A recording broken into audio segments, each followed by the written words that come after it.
जिन लोगों को 10-10 हजार रुपए देने का वादा किया था, उन्हीं के भविष्य से अब खेला जा रहा है। सोचिए, सत्ताधारी लोग करोड़ों नौकरी देने का वादा करते थे और आज उन्हीं युवाओं को सड़कों पर आने के लिए मजबूर कर दिया है। इन युवाओं की गलती क्या है? ये देशद्रोही काम क्यों कर रहे हैं? सड़कों पर आकर सरकार के खिलाफ नारेबाजी करने के लिए क्यों मजबूर हो गए हैं? ये तस्वीरें जो है टीवी अखबार में आपको कहीं नहीं दिखाई देंगी, लेकिन सोशल मीडिया पर पूरा वीडियो आप देख सकते हैं कि किस तरीके से लगातार जो है युवा प्रदर्शन कर रहे हैं। लेकिन देश के प्रधानमंत्री हैं, विदेशी दौरे का मजा ले रहे हैं। सोचिए, कई साल से लगातार एक ही बात युवा पूछ रहा है कि भैया रोजगार कहाँ है? रोजगार देना ना देना वो अलग बात है, लेकिन छात्रों के सवालों का जवाब तो देना चाहिए।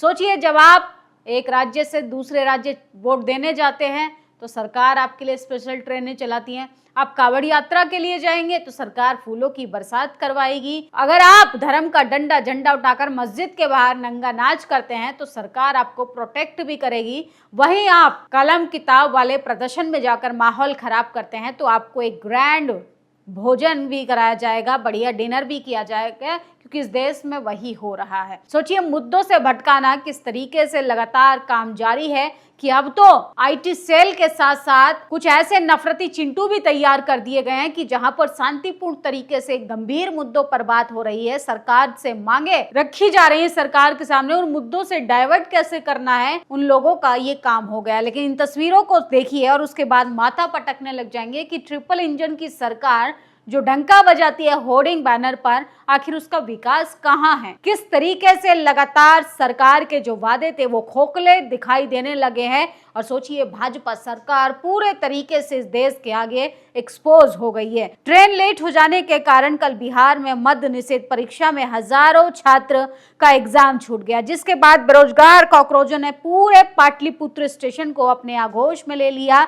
ट्रेन में जगह नहीं थी, जिसके बाद छात्र ट्रेन को रोककर पटरी पे ही बैठ गए और धरना देने लगे। खैर, गलती सरकार की नहीं, इन छात्रों की है जो 5 किलो राशन और 10,000 में 5 साल का कॉन्ट्रैक्ट जो लिए हैं। रील बनाइए और उसमें से 5 किलो राशन में से चावल खाइए। सोचिए, किस तरीके से देश का युवा जब वोट आता है तो ये नहीं समझ पाता कि हमें अपनी जाति पार्टी विचारधारा से उठकर मुद्दों पर वोट देने का काम करना है। लेकिन सोचिए, देश की दुर्गति है कि ये देश प्रगति की बजाय अब दुर्गति का सामना करना पड़ रहा है। ट्रेनें रोकी जा रही हैं। सोचिए, ऐसा लग रहा है कि हम तरक्की की तरफ नहीं जा रहे, हम पाषाण युग की तरफ जा रहे हैं। नौकरियां नहीं है, रोजगार नहीं है, छात्र सड़कों पर आ गए हैं, लोगों के पास राशन नहीं है, एलपीजी के दाम जो है वो आसमान छू रहे हैं। सोचिए, किस तरीके से धांधली चल रही है पूरे देश में। लेकिन देश के प्रधानमंत्री जो हैं वो डोनाल्ड ट्रंप के ट्वीट को रिट्वीट कर कर अपने आप को खुश कर रहे हैं। क्या मजबूरी है देश के प्रधानमंत्री की? कौन सी बात है, कौन सी नस दबाई हुई है डोनाल्ड ट्रंप ने,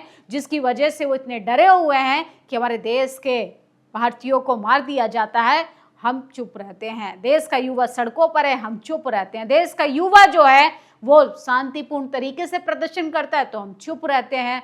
शिक्षा मंत्री इस्तीफा नहीं देते हैं। सोचिए, क्या हालात हो गए हैं देश के। ऐसा लग रहा है कि पूरी डेमोक्रेसी का मजाक बना दिया गया हो। बिहार के स्वास्थ्य व्यवस्था का हाल देखिए, जहां 100 में से 68 लोग समय पर केयर न मिलने पर गलत उपचार के कारण दम तोड़ रहे हैं। डबल इंजन की सरकार की एक कुव्यवस्था। देश के स्वास्थ्य मंत्री, बिहार के स्वास्थ्य मंत्री को कम से कम अब तो अपने मंत्रालय पर ध्यान देना चाहिए। तो सोचिए, किस तरीके से जनता को राम भरोसे छोड़ दिया गया। पूरा देश जो है वो आस्था और भावनाओं से नहीं चलता, देश में काम करना होता है। लेकिन सत्ताधारी लोगों को ये कब समझ आएगा कि अब जनता जो है जागरूक हो गई है, सड़कों पर आने लगी है। देश के हालात इतने बिगड़ते जा रहे हैं कि जेन जी जो है वो सरकार की नाकाम पॉलिसी से इतना भन्नाया हुआ है कि ट्रेनें रोकी जा रही हैं। सोचिए, अगर आप वोट देने के लिए गुजरात से बंगाल जाएंगे तो आपके लिए स्पेशल ट्रेन चलाई जाएगी, लेकिन आप पेपर देने जाएंगे तो आपका सेंटर कहीं और भेज दिया जाएगा, वहां का सेंटर कहीं और भेज दिया जाएगा। गलती से पेपर हो भी गया तो पेपर लीक हो जाएगा। सोचिए, आप ट्रेन सेंटर पे ही नहीं पहुंच पाएंगे टाइम से, ना एग्जाम दे पाएंगे, ना रिजल्ट की चिंता होगी, ना नौकरी की चिंता होगी। इस देश में किस तरीके से मुद्दों से भटकाया जा रहा है, लेकिन कोई सुनने वाला नहीं। ऐसा लगता है कि पूरे देश को अनाथ बना दिया गया है। सोचिए, बार बार छाती पीट कर कहते थे कि 56 इंच का सीना है मेरा, 56 इंच की छाती जो है वो देश को प्रगति की तरफ ले जाएगी, हम विकसित भारत बनेंगे। कैसे विकसित भारत बनेंगे कि जो विकसित भी हो रहा था वो भी अविकसित हो गया है। देश पूरे गड्ढे में समाते जा रहा है। देश के हालात इतने चरमरा गए हैं कि आप जवाब देने के लिए तैयार नहीं। गलत किया। सोचिए, जेपी नड्डा बाबा साहब की मूर्ति को कपड़े से साफ कराएं तो ये है अजीत भारती, संघी विचारधारा, प्रोपेगेंडा फैलाने वाले व्यक्ति को यह हजम नहीं हो रहा है। इनको हजम क्या होता है कि आप इस देश में रोजगार की बात मत करो, आप इस देश में शिक्षा की बात मत करो, स्कूल पर ताला लग रहा है ये सवाल मत पूछो। तो इनको कलम किताब की बात करने वाले लोगों को इनको तकलीफ होने लगती है। और सोचिए, जेपी नड्डा बाबा साहब की प्रतिमा को साफ भी कर रहे हैं तो इनका धुआं निकल रहा है, इनको मिर्ची लग रही है।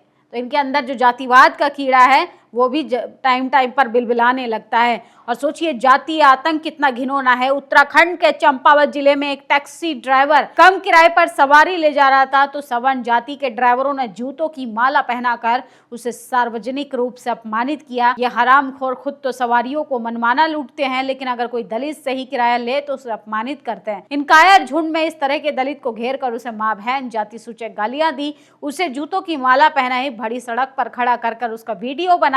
इतने में मन नहीं भरा तो पूरे दलित समाज को अपमानित करने के लिए उसका वीडियो बनाकर सोशल मीडिया पर डाल दिया। इतना खूंखार निर्दयी है तो कोई आतंकवादी भी नहीं होगा, ये हरामखोर उससे भी ज्यादा और निर्मम है। पीड़ित की तहरीर साक्ष्यों के आधार पर पुलिस ने हिंदू सोबरन सिंह, हरीश बोहरा और मोहन चंद के खिलाफ बीएनएस एवं ST/SC एक्ट की गंभीर धाराओं में मुकदमा दर्ज किया है। ये मासूम ईमानदार ड्राइवर को घेर कर उसे जूतों की माला पहनाई गई तो सोचिए, गुर्गे दबंग बन रहे थे। अब FIR होते ही सारी हेकड़ी विशेष अंग में घुस गई, भागे भागे घूम रहे हैं। इतनी कठोर धाराएं लगी हैं कि अब ये गंदी परवरिश और जातीय मानसिकता का जीवन भर पछतावा करेंगे। तो सोचिए, अगर आप ईमानदार भी हैं इस देश में तो आपको ईमानदार भी नहीं रहने दिया जाएगा। आप निष्पक्ष पत्रकार हैं तो आपको डराया जाएगा, धमकाया जाएगा, आपके पेट पर लात मारी जाएगी, चैनल बंद कर दिए जाएंगे। आप विपक्षी नेता है तो आपका माइक बंद कर दिया जाएगा या आपके यहाँ ED CBI को भेजकर अपनी पार्टी में शामिल कर लिया जाएगा। सोचिए,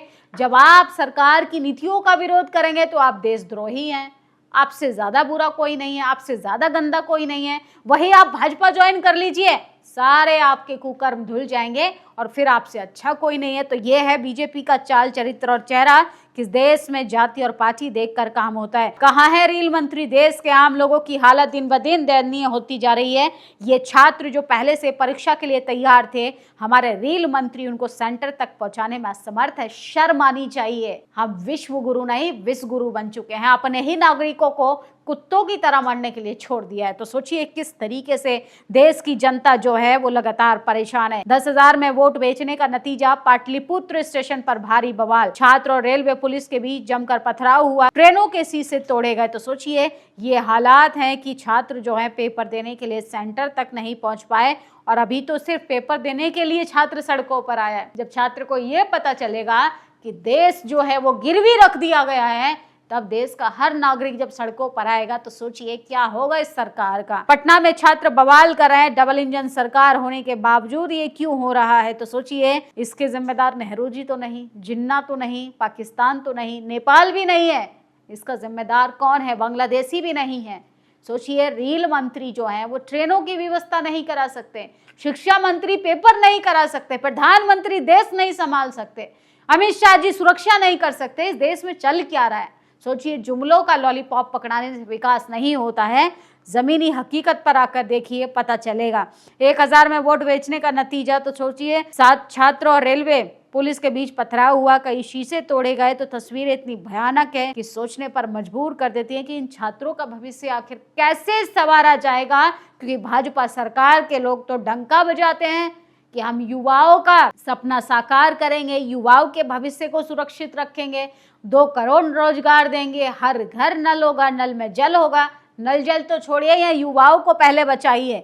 पटना में छात्र बवाल कर रहे हैं, तो सोचिए किस तरीके से लगातार ये तस्वीरें सोशल मीडिया पर वायरल हो रही हैं। जगह जगह कांग्रेस जनता पार्टी भी प्रोटेस्ट कर रही है। NSUI के कार्यकर्ता भी सड़कों पर आकर नीट परीक्षा धांधली के खिलाफ प्रदर्शन कर रहे हैं। लेकिन टीवी अखबार में ये तस्वीरें कहीं नहीं दिखाई जाएंगी, क्योंकि उनको एक टारगेट दे दिया गया है कि आपको किस मुद्दे पर प्रोपेगेंडा फैलाना है, किस मुद्दे पर कौन सा एजेंडा फिट करना है। क्योंकि देश का मीडिया तो वही काम कर रहा है। सरकार में बैठे लोग जो छात्रों को संयम बरतने की सलाह दे रहे हैं, उन्हें पहले अपने गिरेबान में देखना चाहिए। क्या सरकार को पता नहीं था कि कितने छात्रों ने फॉर्म भरा? पहले से सरकार ने इतनी तैयारी क्यों नहीं की? अपनी नाकामी का पर्दा डालना बंद करो, निर्दोष छात्रों को रिहा करो। तो सोचिए, सवाल पूछने वालों पर ही चाबुक चला दिया जाएगा। ये है मोदी जी का विकसित भारत। चुनाव की तैयारी युद्ध स्तर पर पहुंच गई है, लेकिन परीक्षा की तैयारी भगवान भरोसे है। फर्क सिर्फ इतना है कि चुनाव में वोट दांव पर होते हैं और परीक्षा युवाओं के भविष्य पर। तो इस देश में सत्ताधारी लोगों को सिर्फ चुनाव जीतने से मतलब है। ये युवा देशद्रोही हैं जो सरकार के खिलाफ प्रदर्शन कर रहे हैं। इनको तो और हिंदू मुसलमान करना चाहिए, क्योंकि आने वाले समय में उत्तर प्रदेश का चुनाव जो है इस देश का मजाक बना दिया है। और आपको होर्डिंग बैनर, इवेंट मैनेजमेंट की सरकार का फोटो दिखाकर फोटो जीवी आपको मूर्ख बनाते हैं। लेकिन इस देश का रीढ़ विहीन मीडिया इन तमाम मुद्दों पर भी सवाल नहीं पूछ पा रहा है, तो कब पूछेगा? आप लोग अपनी राय जरूर दीजिए। शुक्रिया। नेशनल दस्तक की आपसे गुजारिश है कि अगर इसको बचाना चाहते हैं तो नेशनल दस्तक को सब्सक्राइब करने के लिए रेड कलर के सब्सक्राइब बटन को दबाएं, फिर बेल आइकन की घंटी दबाएं। नेशनल दस्तक को बचाने के लिए बहुत जरूरी है कि हर खबर को शेयर करें, लाइक करें, कमेंट जरूर करें।